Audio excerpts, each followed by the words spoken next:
Well, Honorable Mark Bila is still with us in the studio. Just before we went on break, you're trying to finish your thoughts in terms of whether or not the president was watching the show. You wanted him to... Yes. It's important for Nigerians and Mr. President to know that part of the challenges the National Assembly is having is the lack of interaction with the members of its executive at various stages, chief executives, office agencies, office parastatals. It's as if they look at the National Assembly as a pariah and they're too busy for the National Assembly. This is a situation where we are supposed to be working in concert to fashion out the laws to enable the policies of this administration to function, and of course to be able to carry out our statutory responsibility of oversight. But I'll tell you that it's difficult for me to even be able to place a call to the GMD as the deputy chairman of the committee that is overseeing him directly. Now, isn't that alarming? Does that happen in other developed climes? Do you think that would be an appropriate means of communication, for instance? Well, why not? If I, for instance, do I need to always summon him by emotion to come to the House? Maybe not summon, maybe formal communication. Well, we also do that, but in the course of governance as well, phone calls are not illegal. They're not less formal. We can now engage formally in formal documentation when there are issues we now want to address. But if I want to come to see him to discuss certain issues of policies or certain decisions that we want to take in the House, I should be able to reach him. But looking at, sometimes, because some of these perceptions and the thinking has some history in terms of how the relationship between the National Assembly and the executive has been over the years. If you were to set a new trajectory, that this is not personal, this is strictly on the job, don't you think that communications should strictly be formal? Well, now, this is what I'm trying to emphasize.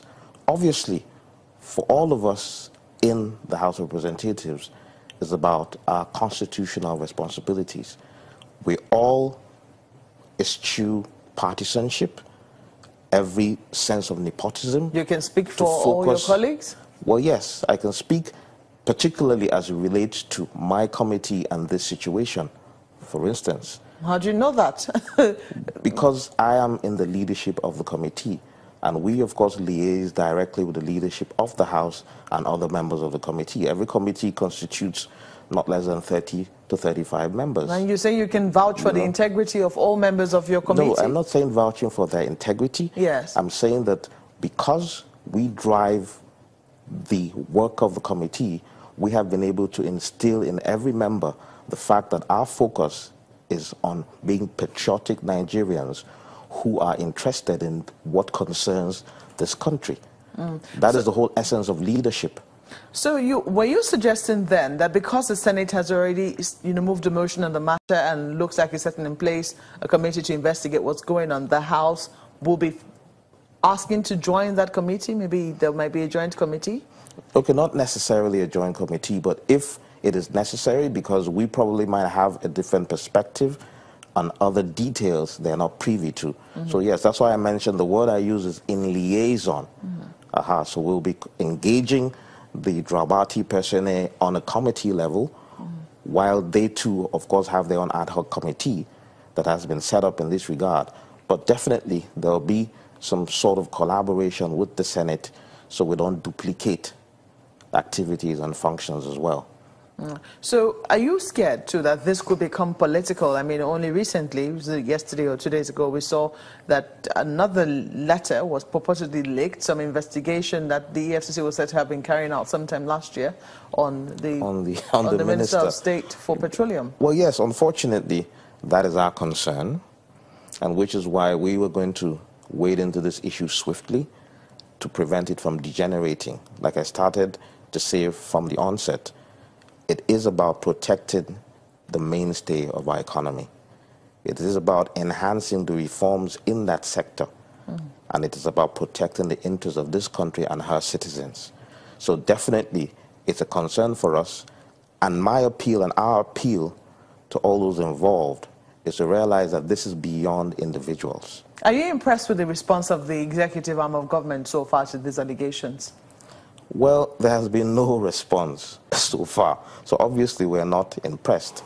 We expect and we're sure there's going to be a response soon from the president himself, who is the substantive minister in this regard.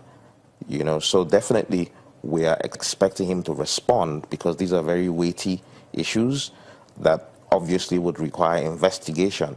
So perhaps he will tell the country what steps he has put in place to commence his own investigation, while we, the executive, who also have legislative oversight over the executive, can proceed with our own processes as well. If you can tell us in 30 seconds, how do you think that the House of Representatives and the Senate, how are they going to reconcile the PIB, which is currently before the two of them, and they're handling differently?